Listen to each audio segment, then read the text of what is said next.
Today we are doing 20 exercises, 20 reps each. It'll take us longer than 20 minutes to get through though. It's going to be fun.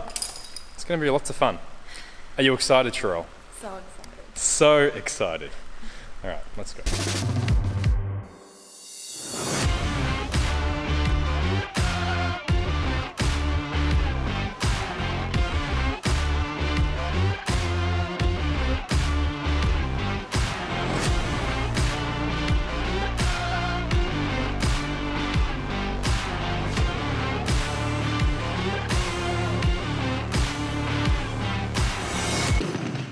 Welcome back, YouTube. Today we're going to be taking a deep dive into a very different type of training session that I only really do for a relatively short period of time in a year. I'm going to be showing you every exercise that we did, explain to you all the logic behind this style of workout, why you might want to do it, when to use it, how to set it up for yourself, and how to get as much as you can out of it. Now, Sharelle and I went through this entire session in silence, just to make sure that we wouldn't get any copyright strikes from YouTube for having background music playing, and to make this video as clear as possible for you all when showing all the different pieces to the actual workout.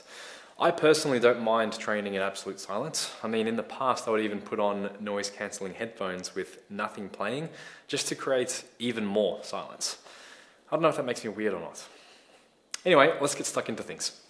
As always, there's going to be a few timestamps in the pinned comment below, along with a sectioned out progress bar here, so you can jump back and forwards wherever you want to revisit any section of this workout as you please.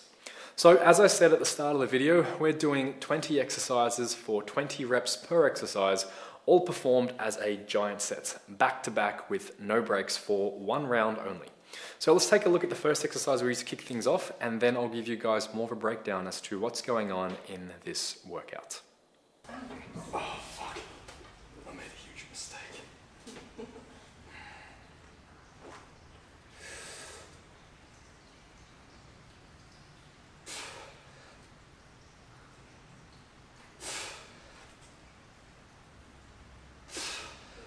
Right in the heels.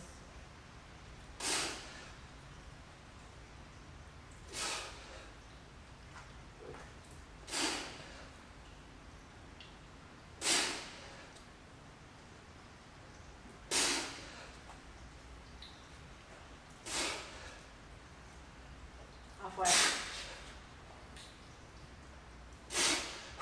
Come on.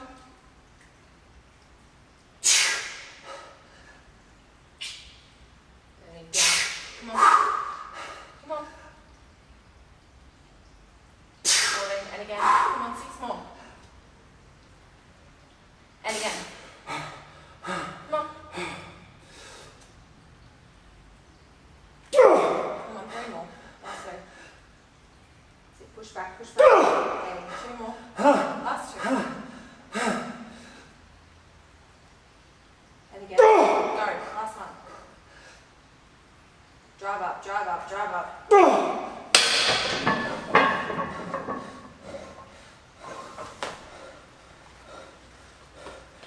I'm so scared for myself. I think you miscounted that. No! No, I think you actually underchanged me. No! It was definitely 20. You want to finish it? I don't think I want to finish it, I'm happy. When you said If it was I like... miscounted that, you're doing another set. You. I can't believe it. She miscounted that. One job. First exercise, first day of a new program, and we're off to a bad start. So anyway, this is my take on a training system that was developed by Dr. Uncle Eugene, who is one of the absolute OGs within the strength and conditioning world. If you're not a professional within the coaching and strength and conditioning industry, there's a good chance that you've never even heard of him before. But I'm pretty sure that you've heard of plyometrics, or what's commonly referred to as jump training in the past. Well, Dr. Uncle Eugene is one of the pioneers for plyometrics as we know it today. So that should give you some sort of idea as to just how far-reaching his work within the gym and performance world really is. Now, he developed this one set of 20 system to be utilized more as a preparatory style of training for athletes. The premise behind it is to choose a mixture of isolation and compound exercises to take all of your joints through all of their possible articulations, or movements in less nerdy terms, and work through it all at a relatively low intensity. This was to prime or prepare the body for more intense cycles of training down the road. It makes a lot of sense.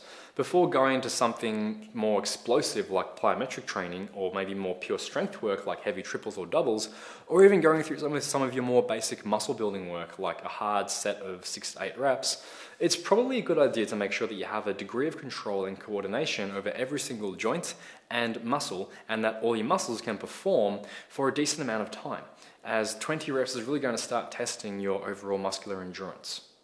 Now, for me and Sharelle, we broke the rules a little bit and changed the focus very slightly, but still kept true to the main theme and goal of the program. So as you saw, we pushed pretty much to a failure point on the first exercise, and we also took a rest period before going to the second exercise to help the other person through the movement. Both of these things are not what you should be aiming for when running this program. But due to it being Sharelle's first time in this style of training and both of us getting adjusted to the layout of everything on the gym floor, we wanted to take a little bit more time here. We also miscalculated our strength and performance a little bit on some exercises, as you'll see, and we wound up hitting complete failure points and being unable to finish some of the sets of 20 reps without having to drop the weight. So again, this is something that is not the goal, and next time around we will be choosing some of the weights more conservatively now that we have a better idea of our strength and endurance levels. Now, apart from the break between exercise 1 and 2, the rest of the routine was done with absolutely no rest, other than what was needed for us to get to the next station for the next exercise. So why are we doing this type of training? I spend a majority of time in the training year, training in a typical 4 to 15-ish rep range, working on a blend of basic muscle building and strength and power work. For most people, I'd recommend something pretty similar. However, one of the most overlooked aspects to training is your overall recovery, both in and out of the gym. With recovery, people usually look at their nutrition or their sleep or their supplementation and hopefully their lifestyle as well. But the thing that people don't do enough of is looking at improving their endurance or their ability to handle more work in general. A simple way to look at this is to sort of compare it to a car. All of the food, the sleep, the supplementation, all that kind of stuff, look at that as the fuel that you're adding to your car. And the performance and the power or the speed of your car all depends on that. But what if you could also upgrade your engine in some way? Or if you could increase the size of your fuel tank to maybe improve the efficiency of your engine so it doesn't consume as much fuel when you're driving? Those are the things that we're trying to look at when we're trying to do this kind of conditioning work that focuses more on improving our endurance. When you train in the higher rep ranges, you might not get as much of a muscle or strength building stimulus, but you will start to get a very strong stimulus for improving your work capacity or the efficiency of your system by emphasizing a different energy system and different muscle fibers. So without going too deep into the nerdy details, we all know that there's a difference between, say, a sprinter and a marathon runner. It's something that's often contrasted with when people like to make arguments for why different styles of training may be superior to others. But the thing that people often don't even consider is the fact that an elite level marathon runner is still moving very, very, very quickly. Now, I'm probably going to butcher this name up horrendously, but to give you some context, back in 2018, Eliud Kipchoge completed a full marathon in under 2 hours. What that means is he was running at an average speed of about 21.1 kilometers an hour, or 13.1 miles per hour, for 2 hours straight, or a total of 26 miles or 42 kilometers. Now, I don't know about you, but if I jumped on a treadmill and put it up to its max speed, there is no chance that I'd be able to sustain that for more than a few minutes at absolute best, let alone for 2 hours straight. So does that mean we should all be doing marathon training? Absolutely not. But it does start to highlight just how beneficial it could be to work on your endurance and your conditioning. If you can condition your body to be able to handle a lot more work, that will directly carry over to how well you're able to handle your more traditional strength and muscle building training. Most importantly is your body won't see it as anywhere nearly as taxing, and it won't take away from your recovery as much. So you could either do the exact same work you would normally do and make progress, or you could potentially do even more work in the gym and get even more of a result. Now, how much of this do you really need? I can't answer that definitively for you, as it is a very personal thing. But I would be pretty confident in saying that most of us could afford to add in more of this style of training, even if it is just for a few weeks out of an entire year at a time. This goes hand in hand with cardiovascular training as well, where cardiovascular training does have a lot of benefits for pure strength and physique related goals. I personally don't like to use cardio training as a way to burn more calories for the sake of it. Instead, I prefer to program it specifically to improve the functioning and efficiency of my cardiovascular system. Because a more efficient cardiovascular system as a whole means that I can recover and perform better in the gym when I do my typical weights training. So what I've noticed anecdotally is, due to the lower intensity of this style of training and of traditional aerobic cardio training, is that you can handle a very high frequency with it, even up to daily workouts if you wanted to, without it impacting too heavily on your recovery or performance. I also find that the gains you make from this style of training are very quick. So while it might take you normally a few months to make any noticeable change in weight on the bar with strength or muscle mass from traditional strength training, you can notice big improvements in your endurance and your conditioning or overall work capacity within a few days to a few weeks. For this reason, I normally program this for about 4 to 8 weeks out of a 12-month period where I'm focusing predominantly on this style of conditioning training. Not only do I switch my gym work over to these types of conditioning style workouts, but I also ramp up my cardio work dramatically as well through this period. So this is just one type of conditioning workout here, but there are of course so many different ways you can modify this. Since this specific workout, Sharelle and I actually transitioned over to a slightly higher intensity conditioning stimulus by doing Tabata sets, where we do 20 seconds on, 10 seconds off for a total of 8 rounds on all exercises in a workout. Depending on the exercise, this winds up getting us up to around 60 to 100 reps, which is as disgusting as it sounds. So if you've never done this style of training before, I highly recommend you do it for about 4 to 8 weeks. You can follow this program exactly, or you can jump across to my website, Ganbaru Method, where you can access a full conditioning program which features 3 individual 4-week blocks of training, all centered around improving conditioning in a very similar way. I'll leave a link in the description box below for you to get access to it all.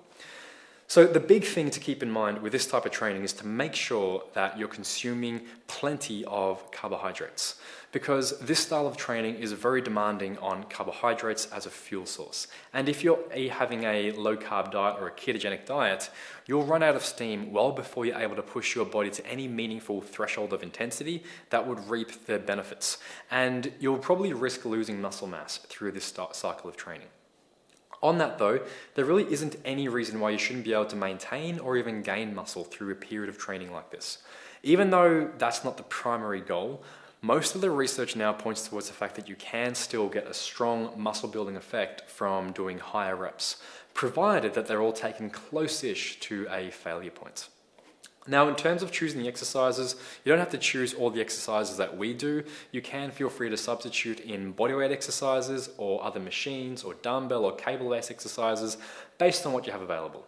It might not seem like a very commercial or public gym-friendly workout, but in actual fact, I used to do this all the time when I was both working in a commercial gym as a trainer and when I was traveling around the world and training myself on the road in several different styles of commercial gyms. With a little bit of pre-planning and having an idea on what other substitutions could be made on the fly once you're within the whole workout itself, this is actually very easy to get through. Just remember the goal: 1 set, 20 reps, covering every single joint motion available to you. It doesn't matter if you chose, say, a push-up over a dumbbell press or a machine press or a barbell press, it all covers the same ground and gives you the same endurance stimulus on your muscles, so change it around as much as you see fit. In terms of warm-up sets, we did do a warm-up for the first couple of exercises, but after doing that, we just jumped straight into all the other exercises at the working weight that we were using with no prior sets whatsoever. Even when we transitioned from lower body to upper body, we didn't need to do any warm-up at that point because the body was plenty warm. We had a good idea as to what the weights would be. I've said it a few times in the past, but the purpose of warm-up should only be to get your body physically warm and to prepare your nervous system for whatever movement it is that you're doing. So for us, by the time we got to upper body, we were already extremely warm from all of that work on lower body. And in terms of preparing the nervous system, due to the exercises that we were choosing and the fact that we're relatively coordinated, having done these movements before so much in the past, and the relatively lighter weights that we were using compared to your typical, say, 6 to 8 to 10 rep maxes, we were able to jump straight in without any warm-up sets whatsoever. I can barely hold up the camera properly right now. I need 2 hands. Drop it on your face. How you doing, Sharelle? Absolutely cooked. Cooked. I don't have anything else to say. Just messed up. All that for only 300 calories.